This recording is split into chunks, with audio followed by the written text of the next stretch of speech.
Hello everyone, இந்த channel உங்களுக்கு யூஸ்ஃபுல்லா இருந்துச்சுனா சேனலை மறக்காம சப்ஸ்கிரைப் பண்ணிக்கோங்க. இப்போ நம்ம பயிற்சி 3.3ல மூன்றாவது வினா பார்க்கலாமா?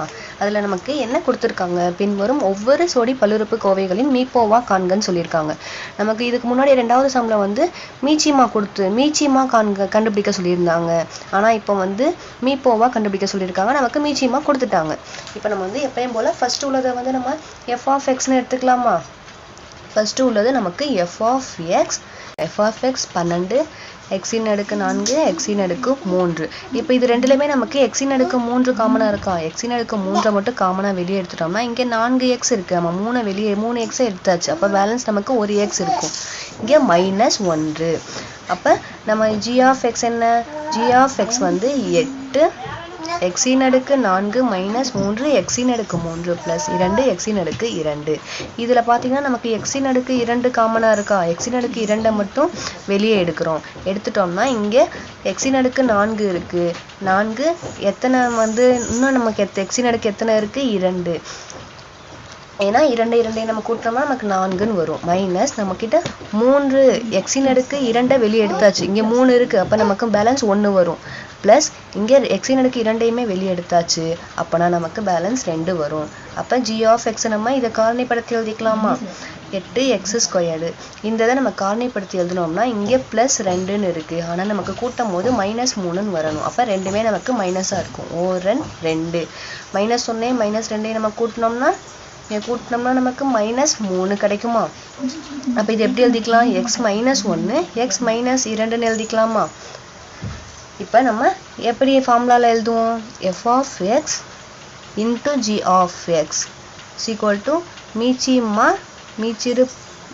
மீச்சிறு பொது மடங்கையும் மீச்சிறு பொது வகுத்தியையும் பெருக்கி வர்றது f of x ஐயும் g of x ஐயும் பெருக்கி வர்றது சமம். இப்போ நம்ம என்ன கண்டுபிடிக்க சொல்லியிருக்காங்க? மீப்போவா தான் கண்டுபிடிக்க சொல்லியிருக்காங்க. அப்ப நம்ம மீப்போவாவை அப்படியே வச்சுக்கலாம். மீப்பெரு பொது வகுத்தி எல்லாத்துலயும் பொதுவா இருக்கிறத கண்டுபிடிக்க சொல்லியிருக்காங்க. அதை அப்படியே வச்சுக்கலாம். அப்ப இங்க மீச்சிமா பெருக்கல்ல இருக்கிறது ஈக்குவல்ட்டுக்கு இந்த சைடு வரும்போது நமக்கு என்னவா வரும்? வகுத்தல்ல வந்துருமா? அப்ப f of x நம்ம என்ன கண்டுபிடிச்சோம்? 12 x இன் அடுக்கு 3 x -1 into g of x என்ன கண்டுபிடிச்சோம்? 8 x இன் அடுக்கு 2 x -1 x -2. நமக்கு மீச்சிமா கேள்வியில என்ன கொடுத்திருந்தாங்க? 24 கேள்வியிலே கொடுத்திருக்காங்க. x² x -1 x -2. இப்போ இது நம்ம வந்து பெருக்கல்ல இருக்கனாட்டி எது எதுலாம் பொதுவா இருக்கோ அது எல்லாமே நம்ம கேன்சல் பண்ணிக்கலாமா? -1 x -1 கேன்சல் ஆயிடுமா? x -2 x -2வும் கேன்சல் ஆயிடும். இங்க 12 இருக்கு. ஓர் 12 12 ஈர் 12 24. இங்கே x இன் அடுக்கு 3 இங்கே x இன் அடுக்கு 3 இருக்கு. அப்ப நமக்கு இது கேன்சல் ஆயிடும். இங்க 2 இங்க 8 இருக்கா? சோ 4 8. எதை நம்மளால கேன்சல் பண்ண முடியுமோ எல்லாமே கேன்சல் பண்ணிடணும். கேன்சல் பண்ணிட்டா நமக்கு பேலன்ஸ் என்ன இருக்கு? மேல x இன் அடுக்கு x -1ன்னு இருக்கு.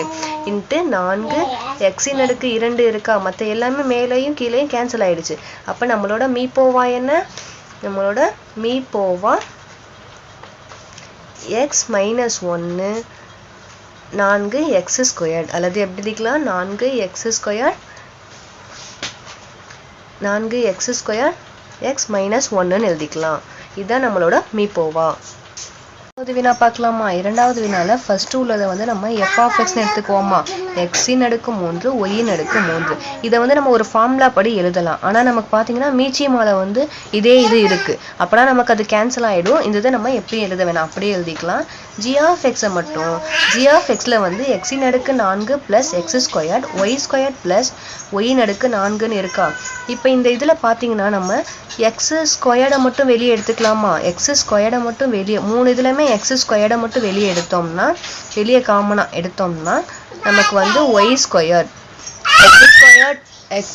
x² இன்ட்டு ஸ்கொயர்டை மட்டும் காமனா எடுக்கிறோம். அப்ப 2 4.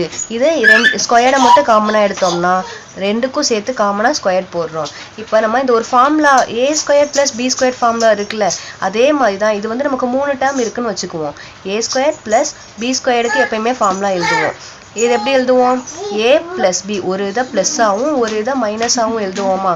பிளஸ் ஆகும் x squared plus XY plus y squared ஒரு இதை ப்ளஸ்ஸாகவும் இன்னொரு இதை நம்ம வந்து மைனஸாகவும் எழுதணும். ஞாபகம் வச்சுக்கோங்க. இந்த டேர்ம் இந்த மாதிரி எப்படி கொடுத்து நமக்கு வந்தாலும் இதை வந்து இந்த இது ஒரு இது ப்ளஸ்ஸாகவும் இன்னொரு இதை வந்து மைனஸாகவும் எழுதணும்னு ஞாபகம் வச்சுக்கோங்க. அதாவது X square plus XY plus Y square into X square minus X Y plus Y square. A plus B ஃபார்முலாவில் நம்ம எழுதுவோம்ல, ஒரு இது ப்ளஸ்ஸாகவும் இன்னொரு இது மைனஸாகவும், அந்த மாதிரி இந்த இதையும் எழுதணும்னு ஞாபகம் வச்சுக்கோங்க. மீச்சிமா தானே மீப்போவா தானே கண்டுபிடிப்போம். மீப்போவா கண்டுபிடிக்கணும்னா மீப்பெரு பொது வகுத்தி கண்டுபிடிக்கணும்னா நம்ம F of X into G of X வகுத்தல் மீச்சிமாவா. நமக்கு மீச்சிமா கேள்வியிலே கொடுத்துருக்காங்கல்ல. எஃப் ஆஃப் எக்ஸ் என்ன, எக்ஸின் அடுக்கு 3 ப்ளஸ் ஒய்யின் அடுக்கு 3 இன்ட்டு ஜி ஆஃப் எக்ஸ் என்ன, X square plus X Y plus Y square X square minus X Y plus Y square. நமக்கு மீச்சிமா கேள்வியில் என்ன கொடுத்துருக்காங்க, மீச்சிமா X cube plus Y cube, இதை வந்து X square plus X Y plus Y square கொடுத்துருக்காங்களா. இப்போ நம்ம எதை கேன்சல் பண்ணலான்னு பார்க்கலாமா. X square plus X y x square plus X y cancel ஆகிடுமா. இங்கேயும் x cube plus Y cube இந்த இதுவும் கேன்சல் ஆகிடுமா. பேலன்ஸ் நமக்கு என்ன இருக்கோ அதுதான் நம்மளோட மீப்போவா. பேலன்ஸ் என்ன இருக்கு, x square minus X Y plus Y square. இதுதான் நம்மளோட மீப்போவா. சம்ஸ் எல்லாம் புரிஞ்சிச்சா? ஏதாச்சும் டவுட் இருந்துச்சுன்னா கமெண்ட்ல கேளுங்க. சேனலை மறக்காம சப்ஸ்கிரைப் பண்ணிக்கோங்க.